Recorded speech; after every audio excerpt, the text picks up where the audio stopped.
Welcome to Mukta series. এই পার্টের শুরুতে কংহোর জ্ঞান ফেরে। সে বলে, হুয়ান, ফিনিক্স পাখি কোথায়? হুয়ান বলে, ফিনিক্স পাখি তোমার জন্য এতটাই ইম্পর্টেন্ট? সে বলে, হ্যাঁ, কারণ সেটা তোমার ওষুধ। হুয়ান খুশি হয়ে বলে, পাখি আমরা ধরেছি। লিংবো আমাকে একটা পালক দিয়েছে। হুয়ান বলে, দেখো তুমি অনেক দুর্বল, ভবিষ্যতে আর কখনো হুটহাট করে কোনো কিছুতে হাত দেবে না। কংহো তার ঠোঁটে হাত দিলে হুয়ান বলে, তুমি কিন্তু উল্টোপাল্টা কিছু মনে করো না, তোমাকে বাঁচাতেই আমি এরকমটা করেছি। কংহো বলে, না, আমি উল্টোপাল্টা মনে করছি না, আসলে এটা আমার প্রথম কিস তো। সে বলে, কিস? আমি জাস্ট একটু ছুঁয়েছি। কংহো অনেক লজ্জা পেয়ে যায়। এরপর আবার বলে, তুমি এত শান্ত কিভাবে? তুমি কি প্রায়ই মানুষকে কিস করো? সে বলে, তুমি এইসব কি বলছো? কংহো বলে, তার মানে তোমারও এটা প্রথম কিস? তোমার এত বছর বয়স অথচ তোমার এটা প্রথম কিস? এদিকে এরা ওই লোককে জিজ্ঞাসাবাদ করছিল। তবে হঠাৎ করেই ওই লোকের কিছু একটা হয়, তার অনেক যন্ত্রণা হচ্ছিল। দেখা যায় সেই রহস্যজনক লোক হাতে একটা পুতুল নিয়ে বলছিল, একটা পাখি আনতে বলেছি, সেটাও আনতে পারলি না। সে ওই পুতুলটা ভেঙে ফেললে এখানে মানুষটাও ধ্বংস হয়ে যায়। জংশি আর কংহো সেখানে আছে। তারা ছাই দেখে বুঝতে পারে এটা কোনো মানুষ ছিল না, বরং একটা পাপেট ছিল। এই কাজ তাদের দ্বারাই সম্ভব যারা এভিল ম্যাজিক করতে জানে। এরপর লিংবো তাদের সেক্টে ফিরে যাচ্ছিল। যাওয়ার আগে সে লিন হুইকে ধন্যবাদ জানায় গতকাল তাকে সাহায্য করার জন্য। লিন হুই বলে, তুমি আবার থ্যাংক ইউ বলতে জানো? লিংবো চলে যায়। হুয়ান কংহোর ঘরের সামনে গিয়ে তাকে ডাকতে থাকলে সে বলে, বাইরে কেউ আছো? ভেতরে এসে আমাকে বাঁচাও। হুয়ান গিয়ে দেখতে পায় কংহো জালের মধ্যে আটকা পড়ে আছে। সে তাকে মুক্ত করে। কংহো বলে, এগুলো আমার সিনিয়র দিয়েছে, এগুলো ম্যাজিক্যাল টুলস, কিন্তু আমি এগুলো ব্যবহারই করতে পারি না। এখন থেকে তুমি আমাকে শেখাবে, ঠিক আছে? এরপরে এরা গাড়িতে করে যাচ্ছিল। এখন তারা ফ্যাংই শহরের উদ্দেশ্যে যাচ্ছে। লিনহুই বলে, আমি বুঝতে পারছি না আমরা এই মেয়েটাকে কেন নিয়ে যাচ্ছি। ইয়াং মাস্টার, ওর মতলব কিন্তু ভালো না। কংহো বলে, ফালতু কথা বলো না, আমি তোমাদের সাহায্য করব, ডিস্টার্ব করব না। এরপরে সে নিচে পড়ে যায়। হুয়ান তাকে তোলে। রাস্তায় তারা এক জায়গায় দাঁড়ায়, কারণ কংহো তালিসমানের সাহায্যে তার মাস্টারের সঙ্গে কথা বলতে যাবে। সে বলে, শোনো, কথা বলার সময় আমার মাস্টার আমাকে অনেক বকাঝকা করতে পারে, তাই তোমরা যদি কোনো রকম শব্দ শোনো তোমরা কিন্তু আসবে না। এরপর কংহো তার মাস্টারের সঙ্গে কথা বলছিল, তবে তখন অনেকগুলো ডাকাত সেখানে চলে আসে। এদিকে জংশি লিনহুইকে বলে, ওকে দেখে আসো। লিনহুই বলে, ওই তো বললো আমরা যেন না যাই। তবে তখন তারাও একটা শব্দ শুনতে পায়। এদিকে ওই ডাকাতদের সামনে একটা ছেলে এসে দাঁড়ায়। সে বলে, আমি ইউনজি সেক্টর সিনিয়র শিষ্য, আমার নাম শাও। তখন সেখানে ইউনজি সেক্টর আরেকটা মেয়ে আসে, যার হাতে একটা বাঁশি ছিল, এর নাম জিং। কংহো বুঝে যায় এই মেয়েটা একজন মিউজিক কাল্টিভেটর। মেয়েটার মাথা থেকে একটা ফুল খুলে পড়ে যায়। ওই সময় লিনহুই আসে আর ফাইট করে সকল ডাকাতদের পাঠিয়ে দেয়। হুয়ান সেখানে আসলে তার হাতে সেই ফুলটা পড়ে এবং সে এর মধ্যে ব্ল্যাক এনার্জি দেখতে পায়। কংহো শাওকে নিজের পরিচয় দিলে শাও তাকে নিজের সেক্টে নিয়ে যেতে চায়, কিন্তু কংহো যেতে না চাইলে হুয়ান বলে, যাও, তুমি তো তোমার বাদ্যযন্ত্রটা বাজাতে পারছো না, এই মেয়েটা মিউজিক কাল্টিভেটর, তুমি তার কাছ থেকে শিখতে পারবে। এরপর সে শাওকে বলে, আমরা লিনওয়াং সেক্ট থেকে এসেছি, আমরা কি আপনাদের সেক্টে যেতে পারি? শাও তাকে না করবে কিভাবে, অর্থাৎ তারা সবাই এখন ওই সেক্টে যাবে। এরপর আমাদেরকে ইউনজি সেক্টর মাস্টারকে দেখানো হয়, এনার নাম শ্যাং আর তার ছেলের নাম ফ্যাং। তার ছেলেকে দেখে বোঝা যায় তার ছেলে আর 10টা সাধারণ নর্মাল মানুষের মতো নয়। শ্যাং বলতে থাকে, আমাদের এত বড় সেক্ট অথচ আমরা সেরা 10 সেক্টের মধ্যে নেই। ফালতু একটা সেক্ট ইউনহুয়া, সেটা কিনা 10 সেক্টের মধ্যে আছে। ওই সেক্টর এক মাস্টার ওয়াং তং তার শিষ্য কংহোকে নিয়ে কি বড়াইটাই না করে। এবার কংহো আমাদের সেক্টে আসবে, এরপর আমি আমার শিষ্য শাওয়ের সঙ্গে তার বিয়ে দেব, তাহলে আমাদের আর কেউ ছোট নজরে দেখতে পারবে না। তখনই সে শুনতে পায় কংহো চলে এসেছে, তবে সে নিজে তার সঙ্গে দেখা করতে যেতে চায় না। আর এরপরই সে নিজের ছেলের সঙ্গে ধাক্কা খায়। একটু পর দেখা যায় সে লুকিয়ে এদেরকে দেখছে। সকল শিষ্যরা এখানে শাওয়ের নামে অনেক প্রশংসা করে। এরপরেই পেছন থেকে হুয়ান সেখানে আসে। তাকে দেখে সব মেয়েরা চিৎকার চেঁচামেচি শুরু করে দেয়, কারণ সে অনেক হ্যান্ডসাম ছিল। তবে মাস্টার তাকে দেখে অনেক অবাক হয়ে যায়। এরপর শাও আর জিং মাস্টার সেনকে বলে, হুয়ান আর লিনহুই কংহোর সাথে ছিল এবং তারা লিংওয়াং সেক্টর, তাই বাধ্য হয়ে তাদেরকেও সাথে আনতে হয়েছে। ওই সময় ফ্যাং তার বাবাকে চা দেয়, তবে দেখা যায় সেখানে ছিল ছোট ছোট ফুল। মাস্টার শ্যাং জিংকে বলে হুয়ানকে পটাতে। সে বলছিল, শাও কঙ্গোকে বিয়ে করবে, আর তুমি যদি কোনোভাবে হুয়ানকে বিয়ে করতে পারো তাহলে আমার সেক্ট এক লাফে সবার উপরের র্যাঙ্কে চলে যাবে। তবে জিন এতে কোনোভাবেই রাজি হয় না, কারণ সে মনে মনে শাওকে ভালোবাসে, তবে মাস্টারের আদেশ সে ফেলতে পারে না, তাই সে এতে রাজি হয়ে যায়। এরপর কঙ্গো নিজের ঘরে খাবার খুঁজছিল। খাবার তো দূরে থাক, তার ঘরে এক ফোঁটা পানিও ছিল না। শাও তার সঙ্গে কথা বলতে আসলে সে সবার প্রথমেই বলে, খাবার কিছু আছে? শাও এই কথা তার মাস্টারকে জানালে তার মাস্টার বলে, কি, সেরা 10 সেক্টে থেকেও ও খাবার খায়? ওর মাস্টার ওকে কি শিখিয়েছে? শাও বলে, মাস্টার এবার আমি কি করব? আমাদের সবাই তো উপোস করি। মাস্টার বলে, সেক্টরের সকল শিষ্যদের জিজ্ঞেস করো কে কে রান্না করতে পারে, তাদেরকে নিয়ে এখনই রান্নাঘরে যাও, আর যত পদের রান্না তারা পারে সব রান্না করতে বলো। এরপরে তারা রান্নাঘর দেখছিল। মাস্টার বলে, একটু পর ভালো ভালো খাবার নিয়ে গিয়ে তুমি কঙ্গোকে বলবে যেগুলো তুমি রান্না করেছো। বাইরে থেকে এরা দুজন এই কথা শুনছিল। তারা ভাবতে থাকে, লোকটা সেরা 10 র্যাঙ্কে যাওয়ার জন্য কি আজগুবি প্ল্যান করেছে। তবে এখন তাদের প্রধান কাজ হচ্ছে ওই ব্ল্যাক ম্যাজিক ফুল গাছটাকে খুঁজে বের করা। রাতের বেলা দেখা যায় শাও বাইরের একটা ঘর সাজিয়েছে। একটু পর কঙ্গো সেখানে আসলে মনে মনে বলে, আমি কি খাবার খেতে এসেছি না অন্য কিছু করতে এসেছি। তবে এরপর সে সেগুলো ইগনোর করে খাবার খেতে যায়। কঙ্গো খাবার খাচ্ছিল আর কথা বলছিল। দূর থেকে হুয়ান আর লিনহুই এগুলো দেখছিল। হুই বলে, আমার মনে হচ্ছে ও কঙ্গোকে ভালোবেসে ফেলেছে। হুয়ান হুইকে সবকিছু ভালো করে তদন্ত করতে বলে। এরপর সে কঙ্গোর কাছে আসে। কঙ্গো বলে, তুমি তো কিছুই খেতে পারবে না, কারণ তুমি তো উপোস করছো। শাও বলে, তাহলে আর এখানে থেকে কি করবেন, আপনি বরং ঘরে চলে যান। হুয়ান বলে, আমি যতদূর জানি আপনিও উপোস করছেন, তাহলে আপনি এখানে কি করছেন? এরপরে তারা তিনজন সেখানে বসে। শাও খুব সুন্দর করে কঙ্গোকে বলছিল, খুব ভালো হয়েছে যে আপনার সঙ্গে আমার দেখা হয়েছে। কঙ্গো বলে, আমি এখানে থেকেছি মিউজিক কাল্টিভেশন শেখার জন্য, আমি বরং ওই আপুর কাছে যাই। হুয়ান তখন তাকে ধরে রাখে। এরপর তার মাথায় হাত দিয়ে বলে, কাল যেও, এখন খাবার খাও। শাও স্পষ্ট বুঝে যায় হুয়ান তাকে কি সিগন্যাল দিতে চাইছে। এদিকে হুই শিয়াল সেজে সবকিছু ভালো করে ঘুরে ঘুরে দেখে। এরপর সে হুয়াংয়ের কাছে এসে বলে যে সবকিছু নর্মাল আছে, শুধুমাত্র পেছনে একটা বাগান আছে যেটাতে অনেক গার্ড দেওয়া আছে।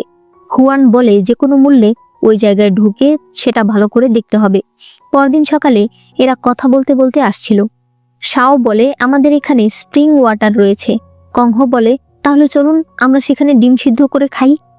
শাও এর মনে পড়ে গতকাল রাতে হুয়ান কঙ্গোর মাথায় হাত দিয়েছিল, তাই আজকে সে কঙ্গোর সঙ্গে হাত মেলায়, যেটা দেখে হুয়ান কঙ্গোকে ধরে নিয়ে আসে।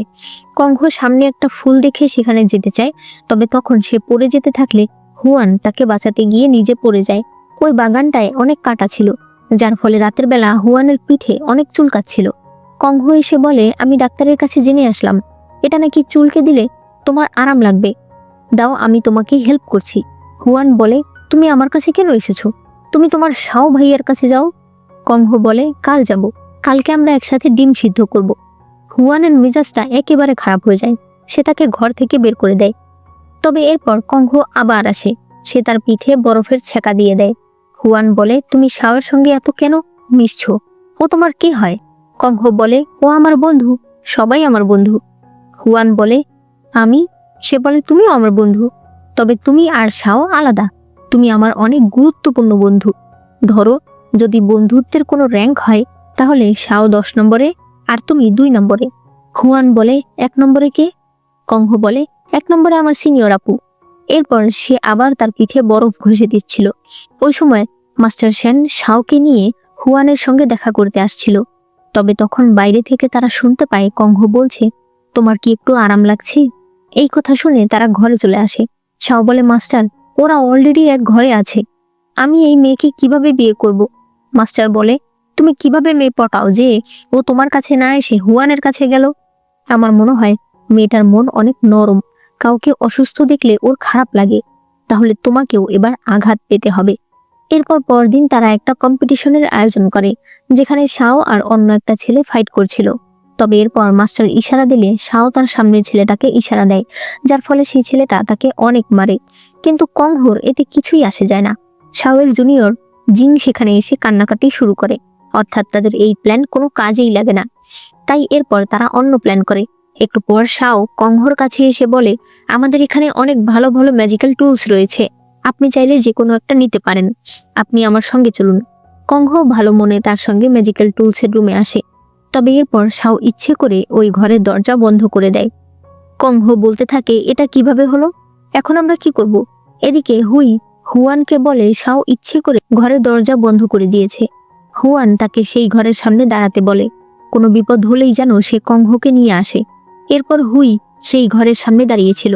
এদিকে কংহ বলে, আমরা কখন এখান থেকে বের হব? শাও বলে, কাল সকালে স্টুডেন্টরা যখন ঝাড়ু দিতে আসবে তখন আমরা বের হতে পারবো। এটা শুনে কংহ ভীষণ ভয় পেয়ে যায়, কারণ সারা রাত তারা দুজন একসঙ্গে থাকলে তাদের অনেক বদনামি হবে। তবে এখন কিছুই করার নেই। এরপর পরদিন সকালে স্টুডেন্টরা যখন ভেতরে আসে তখন তারা এদের দুজনকে একসঙ্গে দেখে বিভিন্ন কিছু বলতে শুরু করে। কংহ বলে, তোমরা এসব কি বলছো? আমরা এক ঘরে ছিলাম ঠিকই, তবে আমাদের মাঝে কিছুই হয়নি। শাও বলে, কংহ ম্যাডাম, গতকাল রাতে যেটা হয়েছে সেটা একটা দুর্ঘটনা, তবে আমি দায়িত্ব নিতে রাজি আছি। এটা শুনে তো কংহ ভীষণ অবাক হয়ে যায়, আর বুঝে যায় যে এরা আসলে কি প্ল্যান করছে। এরপরে তাদেরকে মাস্টারের কাছে নিয়ে যাওয়া হয়। মাস্টার সেন শাওকে বকা দিয়ে বলে, তুমি আমাদের মেহমানের রেপুটেশন নষ্ট করেছো, এখন তোমাকে তাকে বিয়ে করতেই হবে। জংশি সেখানেই ছিল, তবে সে কিছু বলে না। এরপরে কংহকে হাত পা মুখ বেঁধে বিয়ের জন্য তৈরি করা হচ্ছিল। তার মুখ খুলে দেওয়া হলে কংহ বলে, তোমরা আমার সঙ্গে এরকম কেন করছো? আমি ইউনহুয়া সেক্টর বলে, আর তুমি কেন আমাকে বউ সাজাচ্ছ? এই জায়গা তো তোমার থাকার কথা। আমি জানি তুমি শাওকে পছন্দ করো। এই কথায় জিং কিছু একটা ভাবতে শুরু করে। এদিকে বলে, চলুন আমরা কংহকে বাঁচাতে যাই, আমরা এভাবে দাঁড়িয়ে ওর বিয়ে দেখব? হুয়ান বলে, একটু অপেক্ষা করো, এত সহজে ও সবকিছু মেনে নেওয়ার মেয়ে নয়। রাতের বেলা শাও ঘরে এসে বলে, আমাকে ক্ষমা করে দিও, মাস্টারের কথার বাইরে আমি যেতে পারবো না। এরপর সে তার ঘুমটা তোলে, তখন দেখতে পায় এটা তার জুনিয়র জিং। সে তখন রেগে যায় আর তার মাস্টারকে নিয়ে কংহকে খুঁজতে বেরিয়ে পড়ে। কংহ যখন পালিয়ে যেতে চাইছিল তখন তার সঙ্গে ফ্যাংয়ের দেখা হয়। সে বলে যে সে মাস্টার সেনের ছেলে। কংহ তখন তাকে কিছু খাবার খেতে দেয় আর জিজ্ঞেস করে, এত রাতে ফ্যাং বাইরে কি করছে? ফ্যাং বলে, আমি রাতের বেলা খেলতে বের হয়েছি, কারণ দিনের বেলা কেউ আমাকে বের হতে দেয় না। কংহ বলে, তাহলে আপনি মেন গেট ছাড়া আরো রাস্তা চেনেন? সে বলে, হ্যাঁ। এরপর সে তাকে ফুলের বাগানে নিয়ে আসে। কংহ যখন সেখান থেকে পালাতে চায় তখন কিছু লতা এসে তাকে পেঁচিয়ে ধরে। ওই সময় জংশি এসে তাকে বাঁচিয়ে নেয়। জংশি তার হাত ধরে তার মধ্যে কিছু পাওয়ার দেয়। এরপর বলে, তুমি ঘরে ফিরে যাও, আমার উপর বিশ্বাস রাখো, আমি সব ঠিক করে দেব। এরপর কংহ ঘরে চলে আসে। মাস্টার সেং তাকে বলে, তুমি কেন পালিয়ে গিয়েছিলে? আমার শিষ্য মানুষকে মুখ দেখাতো কি করে? কংহ বলে, বিয়ে অনেক বড় ব্যাপার, আমি অনুষ্ঠান করে বিয়ে করতে চাই। মাস্টার এতে রাজি হয় আর আয়োজন করতে চলে যায়। একটু পর শাও কংহর জন্য খাবার নিয়ে আসে। সে বলে, আমি তোমাকে পছন্দ করি না, কিন্তু আমার তোমাকে বিয়ে করতেই হবে, কারণ এতে আমার সেক্টর লাভ হবে। কংহ বলে, আমি যদি তোমাদের উপকারে আসি তাহলে আমাকে মারতে চেয়েছিলে কেন? শাও এতে ভীষণ অবাক হয়ে যায়। কংহ বলে, তোমরা জানো না? তখন দেখানো হয় ওই লতাগুলোতে কেউ একটা ওষুধ দিচ্ছে। এদিকে সেই ফুল হাতে নিয়ে বসেছিল। এরপর সে এই ফুলের বিষয়ে ইনভেস্টিগেশন করার জন্য যায়। আর জংশি কংহর ঘরে আসে। সে বিয়ের সাজগুলো উধাও করে দেয়। পরে তারা দুজন মিলে কথা বলছিল। কংহ বলে, ওই গাছের ফুল আমি প্রথম দিন জিংয়ের মাথায় দেখেছিলাম, তবে জিং তো এত খারাপ হতে পারে না। এরপরে জিং যখন তার ঘরে বিয়ের পোশাক রাখতে যায় তখন কংহ ওই ফুলের ব্যাপারে তাকে জিজ্ঞেস করে। জিং বলে, আমি এটা ফুলের বাগান থেকে নিয়েছিলাম। তখন দেখানো হয় ওই দিন ব্ল্যাক ম্যাজিক করার সময় হঠাৎ করে জিংয়ের ওই ফুলটা পছন্দ হয় আর সে সেটা মাথায় নিয়ে চলে যায়। এরপর সে ফুলটা হাতে নিয়ে ফুলের বাগানে আসে। তখনই সে কাউকে দেখে ভয় পেয়ে যায়। তখন এরা তিনজন চলে আসে। কংহ তার উপর আঘাত করলে জিং নিচে পড়ে যায়। শাও ওই লোকের সঙ্গে ফাইট করতে গেলে সেই শাওকে অনেক বেশি আঘাত করে। জংশি তাকে আঘাত করতে চাইলে ওই লোক পালিয়ে যায়। জংশি শাওয়ের চিকিৎসা করার সময় বলে, তোমার স্পিরিচুয়াল পাওয়ার এত দুর্বল কেন? সে তার জামা খুলে দেখতে পায় তার শরীর থেকে রক্ত নেওয়া হয়েছে। অন্যদিকে কংহ জিংয়ের জামা খুলে দেখতে পায় তার শরীর থেকেও রক্ত নেওয়া হয়েছে। এরপরে শাও দেখতে পায় তাদের সকল ছাত্রদের শরীর থেকে রক্ত নেওয়া হয়েছে। কংহ বলে, মেয়েদের থেকেও নেওয়া হয়েছে। এরপরে তারা ডাক্তারখানায় যায় এবং বুঝতে পারে রক্ত দিয়ে এখানে কিছু একটা ওষুধ বানানো হয়। শাও এই বিষয়ে তার মাস্টারকে জানালে তার মাস্টার বলে, আমি এক্ষুনি তদন্ত করছি। এরপর সে একজনকে ধরে নিয়ে আসে আর বলে যে এই লোক ইভিল ম্যাজিক কাল্টিভেট করত। মাস্টার সবার সামনেই তাকে মেরে ফেলে। তবে কংহ আর জংশি দুজনেরই সন্দেহ হয় যে এই মাস্টারের মধ্যেই কোনো সমস্যা রয়েছে। কংহ ঘরে আসলে একটা মেয়ে বলে জিং ঘুম থেকে উঠে পড়েছে। কংহ দৌড়ে যায় তার সঙ্গে দেখা করতে, তবে দেখা যায় জিং ওঠেনি, তাকে ডেকেছে মাস্টার শ্যাং। এদিকে হুই ফিরে আসে। সে বলে, আমি ওই ফুলের ব্যাপারে জানতে পেরেছি। এই ম্যাজিকটা করা হয় মূলত কারো ধ্বংস হয়ে যাওয়া বডি ঠিক করার জন্য। অন্যদিকে দেখা যায় কংহকে বন্দি করা হয়েছে। মাস্টার শ্যাং বলে, আমি ওকে এনে দিয়েছি, এবার আমার ছেলেকে ফিরিয়ে দাও। দেখা যায় শ্যাং একদিন তার বাবার কাছে এসে তার বাবার গলা চেপে ধরে। এরপর বলে, যদি নিজের ছেলেকে ফেরত চাও তাহলে আমি যেটা বলবো সেটা করো। মাস্টার শ্যাং তাকে আঘাত করে। এরপর বলতে থাকে, আমার ছেলেকে ফিরিয়ে দাও। আমার ছেলে কোথায়? শ্যাং বলে, তোমার ছেলে তোমার সামনেই আছে, তুমি তাকে মারছো।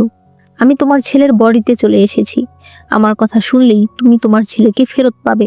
বর্তমানে জংশি সেখানে আসে। ফ্যাং বলে, তুমি এসেছো? আমি ভাবতে পারিনি তোমার সঙ্গে আমার এত তাড়াতাড়ি দেখা হবে।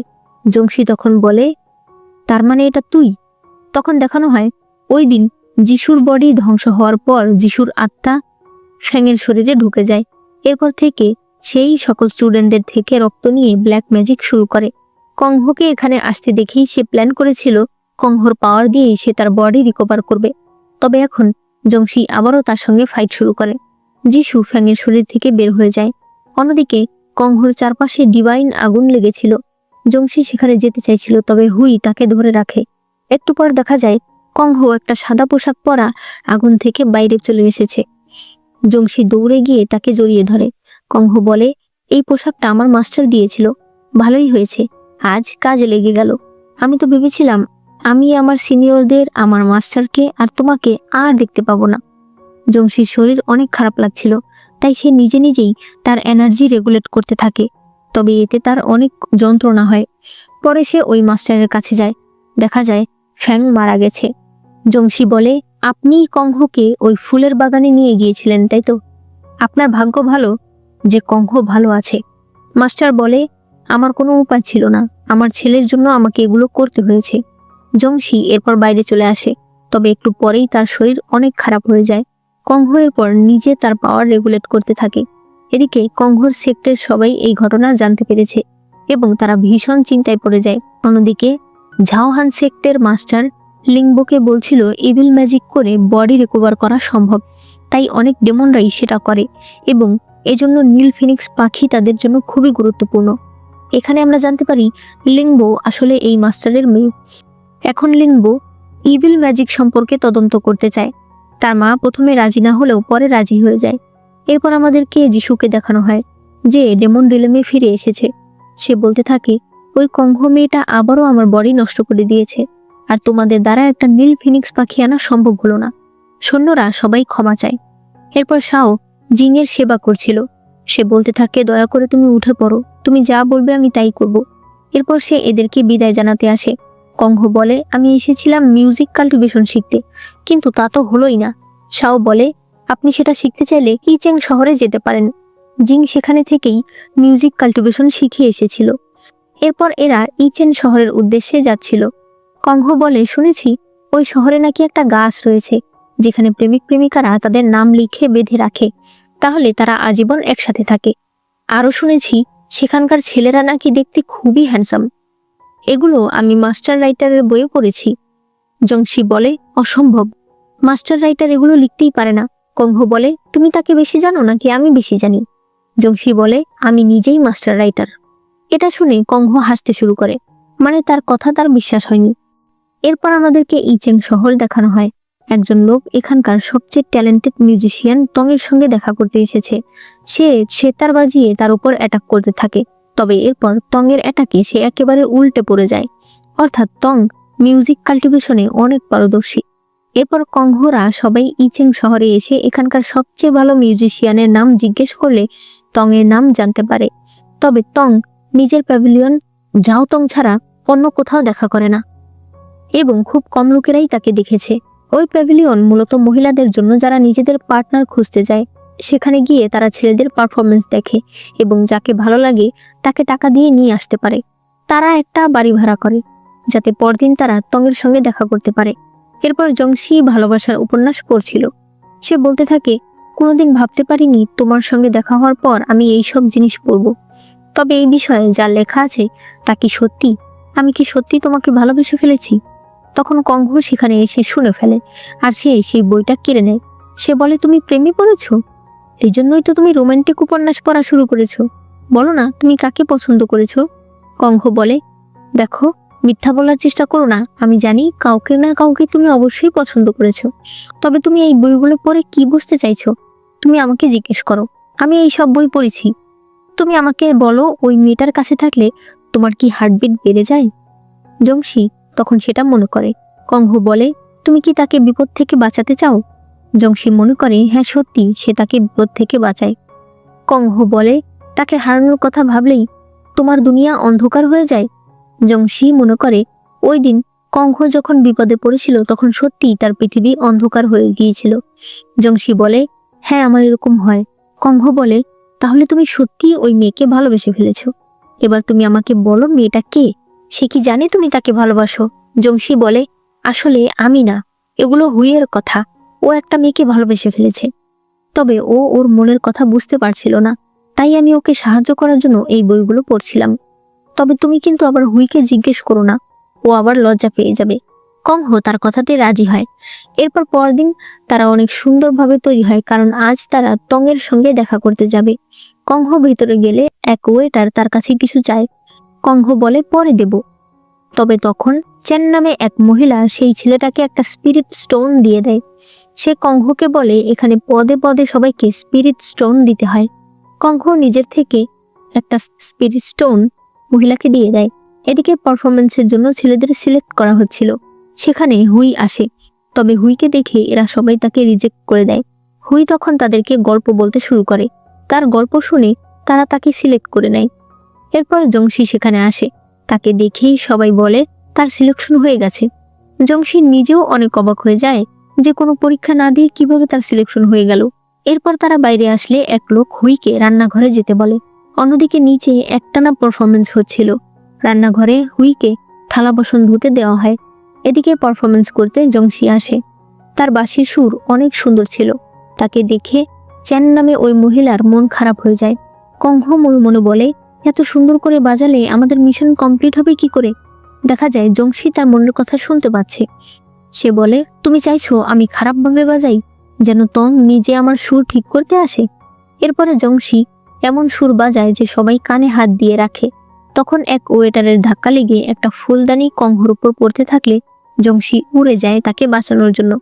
ওই সময় উপর থেকে তং একটা স্পেল কাস্ট করে ওই ফুলদানিটা সরিয়ে দেয়। এরপর পর্দার আড়াল থেকে বলে, আপু, আপনি হয়তো ভয় পেয়ে গেছেন।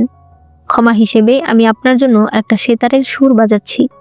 একটু পর জংশি হুইকে বলে, পর্দার আড়াল থেকে ও কথা বলল, ওর চেহারা আমি দেখতে পাইনি, তবে আমাদেরকে ধৈর্য রাখতে হবে। হুই বলে, আমি এখানে থেকে ওর ব্যাপারে সকল তথ্য জোগাড় করব। এরপর কঙ্ঘ যখন বাইরে হাঁটছিল তখন সে কতগুলো মেয়েকে হুয়ানের ব্যাপারে কথা বলতে শোনে। দেখা যায় তার পিছনে ডেমন ডিলেমের ওই লোক, যার নাম উবেই, সে ছিল। সে কঙ্ঘকে দেখে খুশি হচ্ছিল। কঙ্ঘ ওই মহিলাদেরকে বলে, আপনারা কি ওই ছেলেটার সঙ্গে দেখা করতে চান? আমি আপনাদেরকে দেখা করিয়ে দিতে পারবো, তবে বিনিময়ে আপনারা আমাকে তংয়ের সঙ্গে দেখা করাতে পারবেন? সেই মহিলারা বলে, তংয়ের সঙ্গে দেখা করতে হলে 1000 স্পিরিট স্টোনের প্রয়োজন হয়, যেগুলো দিয়ে একটা টোকেন কেনা যায়। কঙ্ঘর মন অনেক খারাপ হয়ে যায়, কারণ সে এত স্পিরিট স্টোন কোথায় পাবে? তখন সে চেন নামে ওই মহিলাকে দেখতে পায়, যে কান্না করছিল। সে কঙ্ঘকে বলে, আজ যে ছেলেটা বাঁশি বাজিয়েছিল তাকে তার অনেক পছন্দ হয়েছে। সে একবার ওই ছেলেটার সঙ্গে কথা বলতে চায়। এরপর কঙ্ঘ যখন আসছিল তখন তার পেছনে উবেই আসছিল। তবে তখন সামনে জংশি চলে আসলে উবেই লুকিয়ে পড়ে, আর সে বলতে থাকে, তাহলে আমাকে আরো ভালো প্ল্যান করতে হবে। এদিকে এরা বাড়িতে আসলে কঙ্ঘ বলে, তুমি একবার ম্যাডাম চেনের সঙ্গে দেখা করো না? আমার মনে হচ্ছে সে অনেক ভালো মানুষ। সে হয়তো কোনো ভালো কারণে তোমার সঙ্গে দেখা করতে চায়। কিন্তু জংশি কিছুতেই রাজি হয় না। কঙ্ঘ বলে, ঠিক আছে, আমি তাহলে কাল আরেকটা প্যাভিলিয়নে গিয়ে তোমার মতো একটা হ্যান্ডসাম ছেলেকে খুঁজে বের করব, যাকে দিয়ে আপাতত কাজ চালিয়ে দেওয়া যাবে। এটা শুনে জংশি বলে, ঠিক আছে, আমি যাব ওনার সঙ্গে দেখা করতে, তবে তুমি ভুলেও কোনো ছেলের সঙ্গে দেখা করবে না। এরপর পরদিন তারা ম্যাডাম চেনের সঙ্গে দেখা করতে যায়। এখানে কংহো নিজের গায়ে একটা তেলিসমান লাগিয়ে রেখেছিল, যার কারণে সে গায়েব হয়েছিল, অর্থাৎ ম্যাডাম চেন তাকে দেখতে পায় না। ম্যাডাম চেন জংশিকে একটা অন্যরকম পোশাক পরতে বলে। সে বাইরে চলে যায়। জংশি বলে, তুমি ভেতরে থাকলে আমি জামা বদলাবো কি করে? কংহো বলে, কিন্তু আমার বাইরে যেতে ইচ্ছে করছে না, তুমি বদলে ফেলো, আমি দেখব না। জংশি এরপর পোশাক বদল করে, তবে তার এই পোশাক পরতে একটু কষ্ট হচ্ছিল। তখন কংহো তাকে সাহায্য করে। সে বলে, তোমাকে দেখতে অন্যরকম লাগছে, হয়তো ম্যাডাম চেন তোমার মধ্যে অন্য কাউকে খুঁজছে। এই ধরনের পোশাক তো রাজবংশের লোকেরা পরে, তাই না? এরপর ম্যাডাম চেন জংশির সঙ্গে খাবার খেতে বসে। তবে জংশি তো সারা বছর উপোস করে, সে খাবে কি করে? তার খাবারটা কংহো নিয়ে খেয়ে ফেলে। হঠাৎ কংহোর তেলিসমান পড়ে গেলে জংশি ম্যাডাম চেনকে বলে, ওই দিকে তাকান। কংহো আবার সেটা লাগিয়ে নেয়। এরপর তারা ফিস ফিস করে কথা বলতে থাকে। ম্যাডাম চেন তখন বলে, আমাদের সম্পর্ক একদিন ঠিক আপনাদের মতোই ছিল। কংহো তখন তার তেলিসমান খুলে ফেলে। ম্যাডাম চেন বলে, তার এক রাজকুমারের সঙ্গে সম্পর্ক ছিল, তাদের সম্পর্ক অনেক ভালো ছিল, তবে তাদের স্ট্যাটাসে অনেক দূরত্ব ছিল। রাজকুমার তো আর কখনোই তাকে বিয়ে করবে না, তাই তারা আলাদা হয়ে যায়। তবে সে এখনো ওই রাজকুমারকে ভুলতে পারছে না। সে জংশির মধ্যে তার প্রেমিককে দেখতে পায়। ম্যাডাম চেন এরপর তাকে টোকেন দিয়ে দেয়। রাস্তায় কংহো বলে, আচ্ছা, ওনার প্রেমিকের সঙ্গে তোমার চেহারা কি করে মিলল? নাকি হ্যান্ডসাম ছেলেরা দেখতে সবাই একরকম? এখন তুমি বাড়ি চলে যাও, আমি তংয়ের সঙ্গে দেখা করে আসছি। জংশি বলে, মানে আমাকে ব্যবহার করে সাথে সাথে ফেলে দিচ্ছ? তুমি আগে বাড়িতে চলো, আমার তোমাকে কিছু বলার আছে। কংহো বলে, ঠিক বলেছ, আমাকে তো ভালো করে তৈরি হতে হবে। এরপর বাড়িতে এসে সে সুন্দর করে তৈরি হয়। জংশি বলে, সেখানে গিয়ে ড্রিঙ্ক করবে না, কোনো খাবার দিলে চেষ্টা করবে না খাওয়ার, কোনোভাবে যাতে সে তোমাকে বিষ দিতে না পারে। কংহো বলে, এমনিতেও বিষ আমার হজম হয়, বিষে আমার কিছু হবে না। জংশি বলে, যদি শুধুমাত্র তোমরা দুজন ঘরে থাকো তাহলে কিন্তু কখনোই ওকে তোমার কাছে আসতে দেবে না। কংহো বলে, আমি সেতার বাজানো শিখতে যাচ্ছি, এতে তো কাছাকাছি থাকতেই হবে, তুমি এত চিন্তা করো না। এরপরে তারা চা খেতে বসলে কংহো জংশির কাপে জং লেখা দেখে বলে, এটা কি তুমি লিখেছো? তার কাছে মনে হয় এই হাতের লেখা একদম মাস্টার রাইটারের লেখা। সে তখন বলে, আমি তো তংয়ের সঙ্গে দেখা করতে যাচ্ছি, একটা উপহার তো নিতে হবে, তাই না? তুমি আমাকে একটা কবিতা লিখে দাও, আমি সেটা তাকে দিয়ে দেব। জংশি বলে, আমার লেখা নিয়ে তুমি আরেকজনকে দেবে? তবুও সে একটা কবিতা লেখে। কংহো তার হাতের লেখা দেখে স্পষ্ট বুঝে যায় যে সেই মাস্টার রাইটার। সে তখন বলে, তুমি মাস্টার রাইটার, তাহলে তুমি আমাকে আগে কেন বললে না? কিন্তু জংশি তখন কথা ঘুরিয়ে বলে, তুমি তাড়াতাড়ি যাও, দেরি হয়ে যাবে। এরপরে জংশি একা বসেছিল, তখন তার মনে হচ্ছিল কংহো আর তং হাত ধরাধরি করে সেতার বাজানো শিখছে। তার মেজাজটা তখন অনেক খারাপ হয়ে যায়। ওই সময় তার কাছে হুইয়ের তেলিসমান আসে, যেখানে হুই বলেছে, একটু আগে এক লোকের পেটে ব্যথা হলে আমি তংয়ের জন্য খাবার নিয়ে গিয়েছিলাম, তখন দেখি তংয়ের ব্যবহার মেয়েদের সঙ্গে খুবই খারাপ। এতে জংশি অনেক ভয় পেয়ে যায়। এদিকে কংহো তংয়ের সঙ্গে দেখা করতে আসে।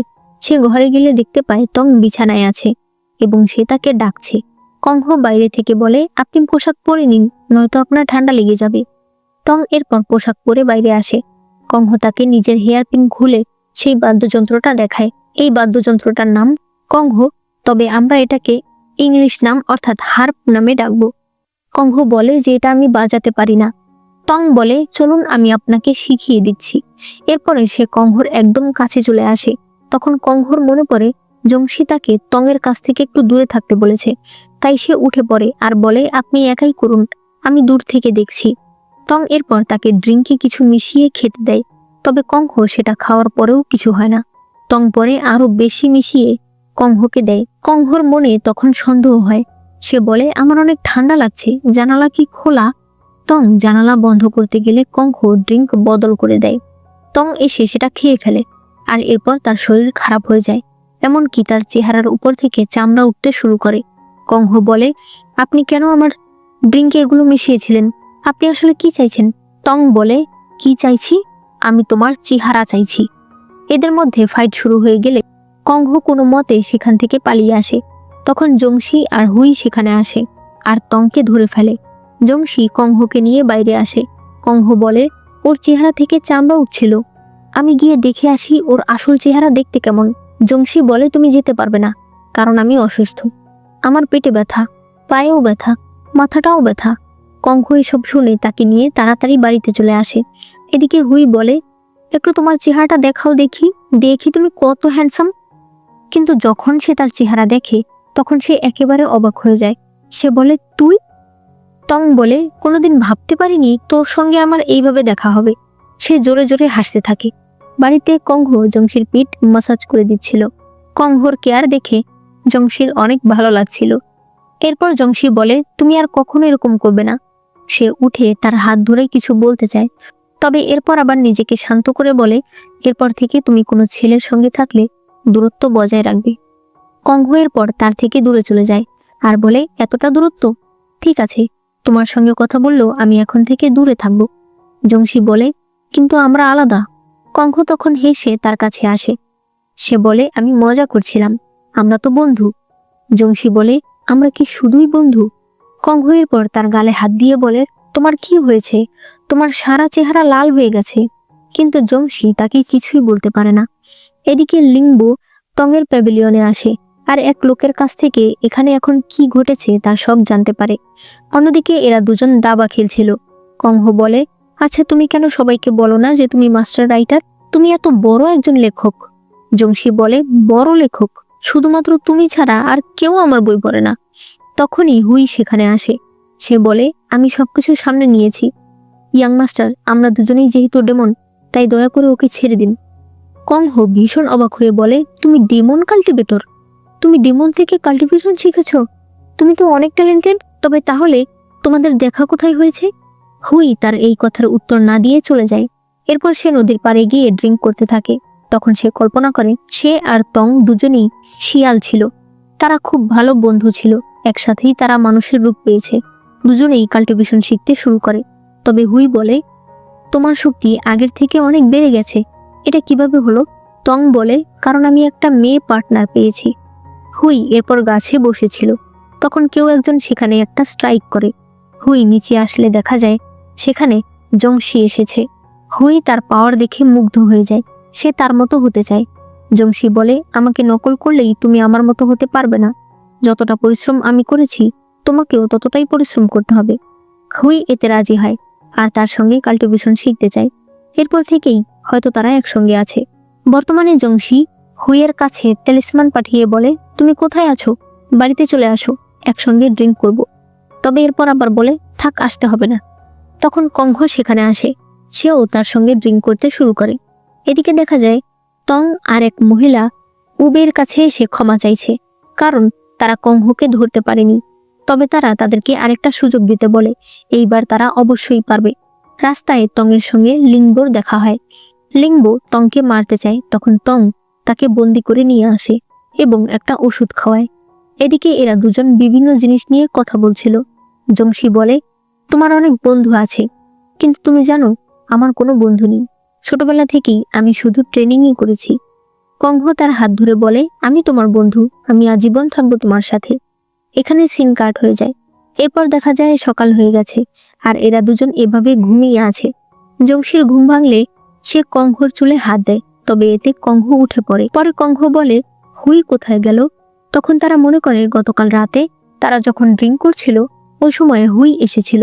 হুই তাদের সঙ্গে গল্প করে কংহর অনেকগুলো কুমড়োর বিচি নিয়ে যায়। এরপর একটা গামলায় গিয়ে ঘুমিয়ে পড়ে। কংহ বলে, গামলায় ঘুমালে ওর পিঠ ব্যথা করবে না?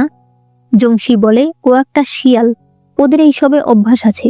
কংহ বলে, কিন্তু আমি প্রতিশোধ চাই, কারণ ও আমার অনেকগুলো কুমড়োর বিচি নিয়ে গেছে। এরপর আজ সকালে দেখা যায় সবাই বলছে, এই লোক গামলার ভেতর কেন ঘুমাচ্ছে? দেখা যায় সেখানে হুই ছিল আর তার গায়ে পোশাকও ছিল না। তখনই জংশি আর কংহ পোশাক নিয়ে এসে তাকে সেখান থেকে নিয়ে যায়। এরপর কংহ তাকে অনেকগুলো কুমড়োর বিচি দিলে হুই বলে, কয়টা কুমড়োর বিচির জন্যই তো কাল আমাকে এত শাস্তি দিয়েছো, তাই না? কংহ বলে, আমি একা না, তোমার ইয়াং মাস্টার আমাকে সাহায্য করেছে।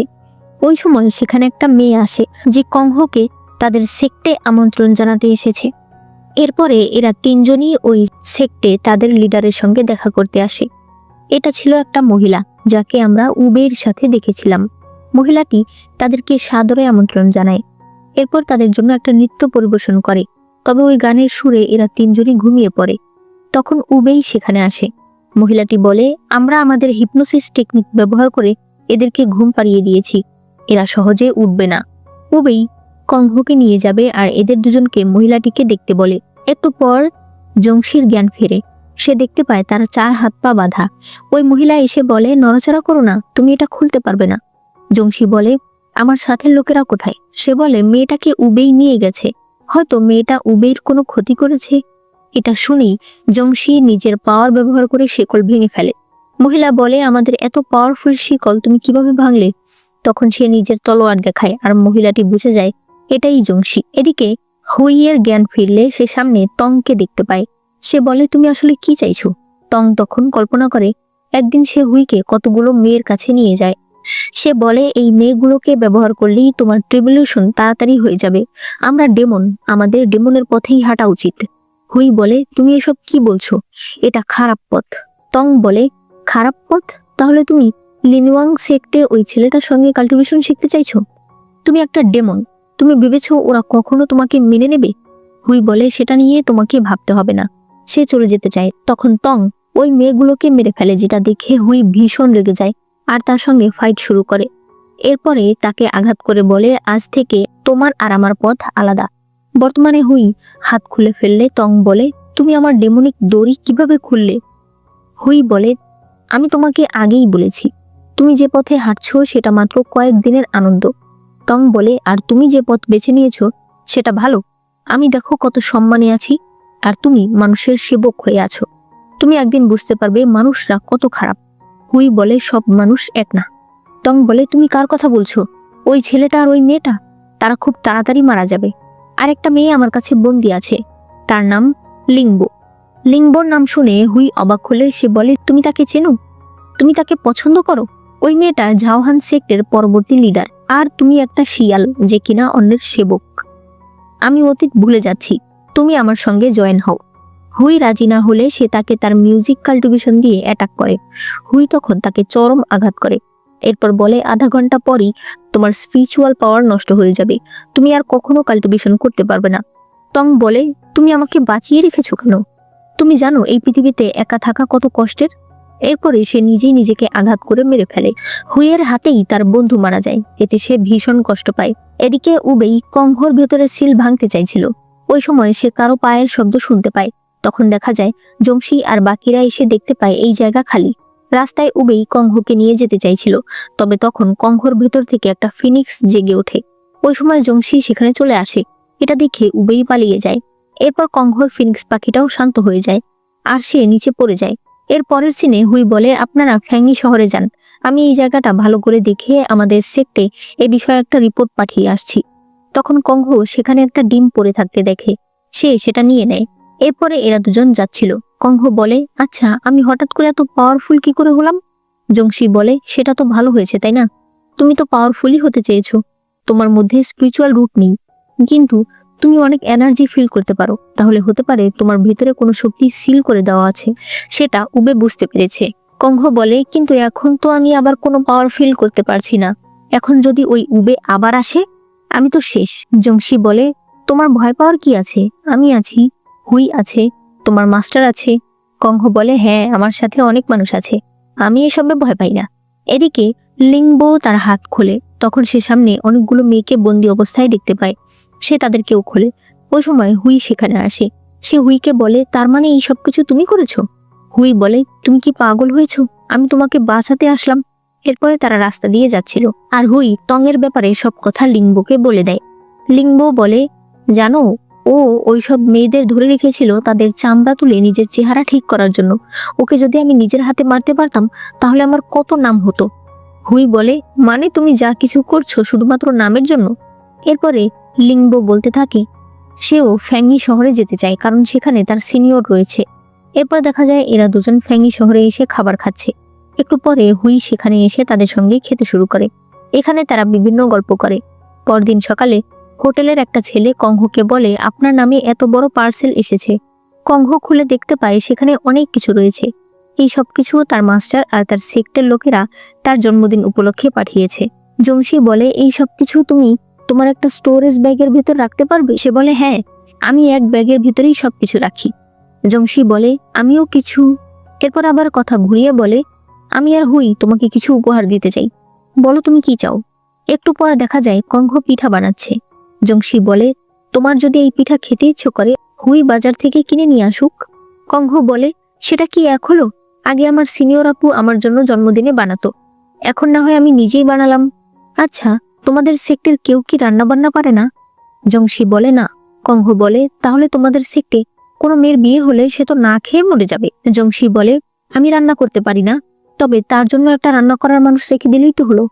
তখন সে দেখতে পায় কংঘর মাথায় আটা লেগে গেছে। সে বলে তোমার চেহারায় আটা লেগেছে, দাও আমি মুছে দিচ্ছি। তবে সে হাতে আরো আটা লাগিয়ে তার গালে লাগিয়ে দেয়। কংঘ পানিতে নিজের চেহারা দেখে জংশির উপরে আটা ছিটিয়ে দিতে শুরু করে। এভাবে তারা অনেক মজা করে।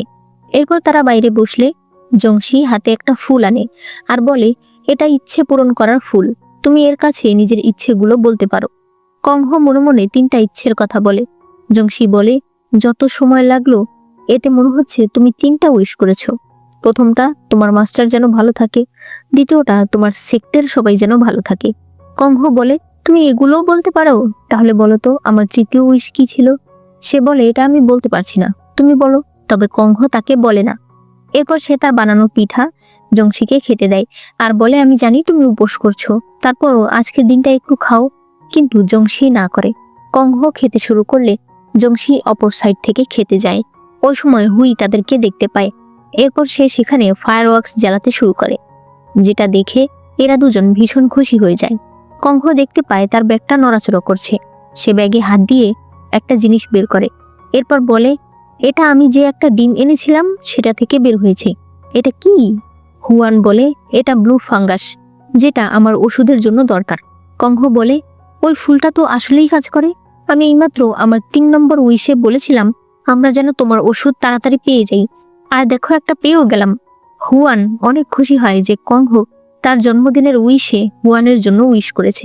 এদিকে দেখা যায় উবেই ফিরে এসেছে, যে তার ভাইকে বলে সে এমন একজন মানুষকে পেয়েছে যার স্পিরিচুয়াল কোর অনেক স্ট্রং। সেই মানুষকে ধরে নিয়ে আসতে পারলে তাদের মহারাজ তাদের উপর ভীষণ খুশি হয়ে যাবে। দেখা যায় কংঘ যখন ঘুমাচ্ছিল তখন তার ঘাড়ের কাছে একটা সিল জ্বলজ্বল করছিল। এদিকে এরা দুজন বাইরে হাঁটছিল। তখনই তারা কংঘর ঘরের উপর ফিনিক্সের আলো দেখতে পায়। তারা দুজন দৌড়ে সেখানে যায়।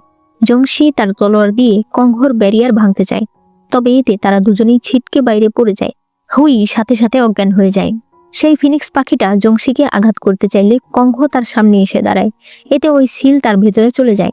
কংঘ জংশিকে জড়িয়ে ধরে। সে বলে আমি অনেক ভয় পেয়ে গিয়েছিলাম, যদি আজ তোমার কিছু হতো তাহলে আমি কি করতাম। একটু পর জংশি কংঘর কাছে এসে বলে হুই ভালো আছে, ওকে নিয়ে চিন্তা করতে হবে না। কংঘ বলে তুমি বলো তো এই সিলের মানে কি। জংশি বলে তোমার ট্রিবিউশন আসতে চলেছিল, ওই সিল তোমাকে বাধা দিচ্ছিল। আমি তোমাকে হেল্প করতে গেলে সে আমাকেও মারতে আসছিল। আমার মনে হয় তোমার ভালোর জন্যই এই সিল দেওয়া হয়েছে। কংঘ বলে তাহলে তো আমি অনেক ট্যালেন্টেড, ফিনিক্স পাখি মানে তো আমি হয়তো অনেক বড় কিছু। জংশি তখন হেসে চলে যায়। এরপর পরদিন তারা এখানকার লিংওয়ান সেক্টের একটা শাখাতে আসে, যেখানে তারা জানতে পারে ইদানিং এখানে ভিখারি অনেক বেড়ে গেছে এবং তাদের মধ্যে কেউ কেউ ব্ল্যাক ম্যাজিক কাল্টিভেট করছে। এরপরে তারা ভিখারিদের খুঁজতে বেরিয়ে পড়ে। তখনই তারা দেখতে পায় একদল ভিখারি আরেক ভিখারিকে মারতে চাইছে। কংঘ দেখে চিনে ফেলে যে এটা তার সিনিয়র তান। সে তখন ম্যাজিক করে ওই সব লোকেদের স্লো করে দেয়। এরপর রাতের বেলা কংঘ তার সিনিয়রের সঙ্গে দেখা করতে আসে। ওই সময় জংশি সেখানে আসে। কংঘ বলে তুমি এখানে। সে বলে তুমি এখানে কি করছো? রাতের বেলা এক ভিখারির সঙ্গে দেখা করতে এসেছো। তান বলে তুমি কাকে ভিখারি বলছো? আমি ওর সিনিয়র। এরপরে তারা বাড়িতে আসে। কংঘ জংশির সঙ্গে সুন্দর করে কথা বলতে থাকলে তান বলে তুমি একটা মেয়ে, তুমি একটা অপরিচিত মানুষের সঙ্গে এত ভালো করে কেন কথা বলছো? তুমি জানো ওর নিয়ত একদম ভালো না, ও আমাদের সেক্টে অনেক তেলিসমান পাঠিয়েছে। কংঘ বলে তার মানে তোমরা তেলিসমানগুলো লুকিয়ে রাখতে? তাহলে হুয়ান তুমি সত্যিই আমার খোঁজ নিয়েছিলে তাই না? তুমি অনেক ভালো। কংঘ তানকে বলে তুমি এখানে কিভাবে আসলে? তান বলে তাদের এক শিষ্য খোঁজ পেয়েছে এই ফ্যাঙ্গি শহরে ভিখারিদের মধ্যে ব্ল্যাক ম্যাজিক দেখা গেছে, তাই সকল মাস্টাররা তদন্ত করার জন্য তাকে ভিখারি সাজিয়ে পাঠাতে চেয়েছে। তবে ওই ছেলেকে একদমই ভিখারির মতো লাগছিল না। মাস্টার চিন বলে এমন একজন লোক দরকার যাকে দেখতে সত্যিই ভিখারির মতো লাগবে। তখন তারা সবাই তানের দিকে তাকিয়ে থাকে। এইসব শুনে কংহ হেসে বলে, সত্যি কথা বলতে মাস্টারদের চোখ অনেক ভালো। আমি তোমাকে কাছ থেকে না দেখলে চিনতেই পারতাম না যে তুমি আমার সিনিয়র। তান রেগে তাকে মারতে যেতে চাইলে হুয়ান বলে, আমরা একটা মিশনে এসেছি, চলো ভালো করে প্ল্যান করি। এরপরে তান তাদেরকে দেখায় সে একটা ট্র্যাকিং টেলিসমান আবিষ্কার করেছে, যেটা দিয়ে তারা ওই ব্ল্যাক ম্যাজিক করা লোকেদেরকে ট্র্যাক করতে পারবে। সে জংশিকে কতগুলো টেলিসমান আঁকতে বলে। তখন কংহ বলে, না, ও অসুস্থ, তুমি একাই বরং আঁকো। হুয়ান এমন ভাব করে যে তার বুক ব্যথা করছে। কংহ এরপর তাকে নিয়ে ঘরে আসে। হুয়ান নাটক করে বলে, কয়দিন ধরে আমি রাতে ঘুমাতে পারছি না। সমস্যা নেই, তুমি তোমার সিনিয়রের কাছে যাও, আমি 2-1 দিন না ঘুমালে কিছু হবে না। কংহ বলে, সেটা কেমন কথা? না ঘুমিয়ে থাকলে তুমি তো আরো অসুস্থ হয়ে যাবে।